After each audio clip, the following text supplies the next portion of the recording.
If you open up the March issue of Vogue, expect to see a 12-page spread for the new Apple Watch. So is this just an advertisement, or does Apple's move to pay for Vogue space tell us more about the direction the company is headed in?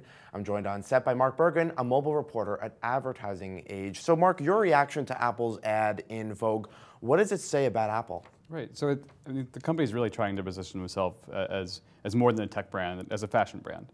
Right? I mean, I think with the watch, the launch of the product, they invited a lot of big-name fashion bloggers and big-name fashion publications, and that's how they're really positioning the product. And right now, it's also, I think, kind of an acceleration of their marketing.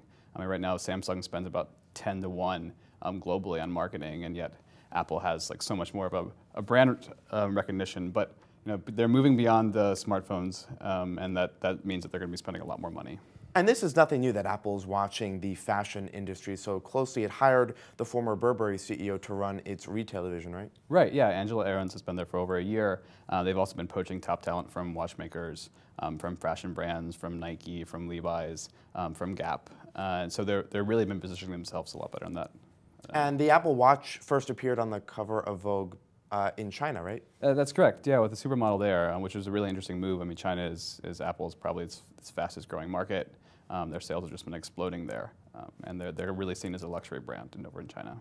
And also Google bought space in Vogue for its Google Glass, but it didn't work out too well, right? Right. I mean, Google's attempt a few years ago was to position the glass as a luxury item, making kind of a similar move, and they've hired someone from the art world to run that, but that's actually been closed down, and it's not been much of a success for Google at all.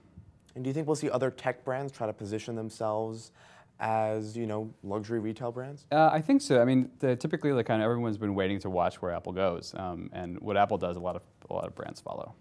But of course, Apple doesn't necessarily like to reveal their strategy. Right. Yeah. I mean, that's why everyone's been watching this really closely. All right, Mark. We'll leave it there. Mark, thanks for joining us. Cool. Thanks. I'm Scott Gamm, and you're watching The Street.